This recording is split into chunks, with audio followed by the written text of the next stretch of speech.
अस्सलामुअलैकुम दोस्तों। तो Realme ने अपना फ़ोन लॉन्च किया है Realme 7 Pro पाकिस्तान के अंदर 55,000 की प्राइस में, जबकि Realme 6 Pro भी इसी तरह ही लॉन्च किया गया था जो कि ओवर प्राइस्ड था। इसकी प्राइस भी ज़्यादा रखी गई है, कम से कम 50,000 के अंडर ही होनी चाहिए थी।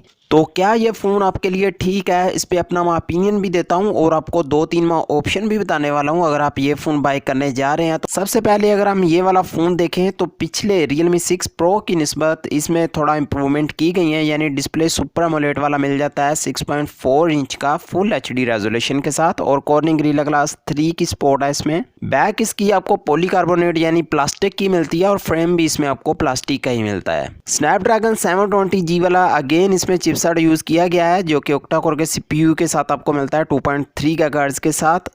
8 GB की रैम है, 128 GB की स्टोरेज है। कैमरे इसमें आपको बैक पे 4 मिलते हैं, जिसमें मेन कैमरा 64 मेगापिक्सल का है, लेकिन इस दफ़ा इन्होंने टेलीफोटो लेंस इसमें यूज़ नहीं किया, जिसकी इन्होंने बचत की है। और डिस्प्ले क्योंकि भाई सुपर एमोलेड दे रहे हैं तो टेलीफोटो लेंस कैसे देंगे, तो इधर से पैसे कैमरे की तरफ से बचा लिए गए हैं। 4K वीडियो रिकॉर्ड कर सकते हैं इसमें बैक कैमरा के जरिए। 120 FPS में वीडियो रिकॉर्डिंग का ऑप्शन मिल जाता है आपको 1080 पिक्सल में वीडियो रिकॉर्ड करने का।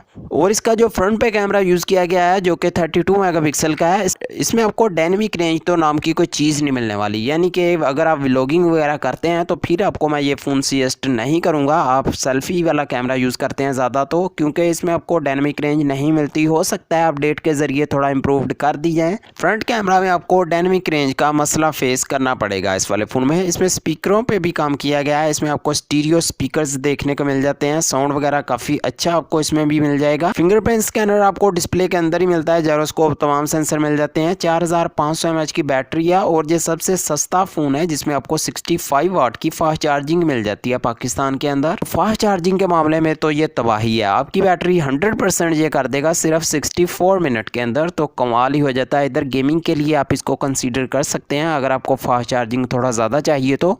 अगर आपने कैमरा फ़ोन अच्छा लेना है तो इसकी जगह आपको मैं फिर रिकमेंड करूंगा Vivo V20 वाला फ़ोन, जो कि डिस्प्ले के मामले में तो सुपर एमोलेड ही है, लेकिन डिज़ाइन उसका वाटर ड्रॉप नोच वाला है जो कि मुझे ठीक नहीं लगा। अगर पंच होल के साथ होता तो कमाल हो जाता। अगर आपको वाटर ड्रॉप नोच वाला डिज़ाइन पसंद आया तो Vivo V20 बेस्ट ऑप्शन है। कैमरे तगड़े आपको मिल जाते हैं उधर, और सेम इसी वाले चिपसेट के साथ वो फ़ोन भी आपको मिल जाता है, इससे ज़्यादा स्लिम भी है। तो अगर आप इतने पैसे खर्च ही रहे हैं तो फिर वो भी आपको फ़ोन 55,000 की प्राइस में इजीली मिल जाएगा। इसके अलावा आपको Xiaomi का Mi Note 10 लाइट फ़ोन मिल जाता है, उसकी तरफ भी आप जा सकते हैं। उधर भी आपको फास्ट चार्जिंग ऑलमोस्ट 33 वाट की मिल जाती है। सुपर एमोलेड का डिस्प्ले है, काफ़ी अच्छा ऑप्शन है, लेकिन रीसेल वैल्यू अगर आपने देखनी है तो Vivo V20 ज़्यादा अच्छा ऑप्शन है। इसके अलावा इस रेंज में आपको सैमसंग का फ़ोन मिल जाता है A51 वाला, जो कि चिपसेट के मामले में थोड़ा अच्छा नहीं होने वाला, लेकिन आपको गेमिंग वगैरह में भी काफ़ी अच्छे रिजल्ट दे देगा। जो इधर प्राइस उन्होंने रखी हुई है 8 GB रैम वाला 53,000 तक देखने को मिल जाएगा, तो काफ़ी अच्छा वो भी ऑप्शन है।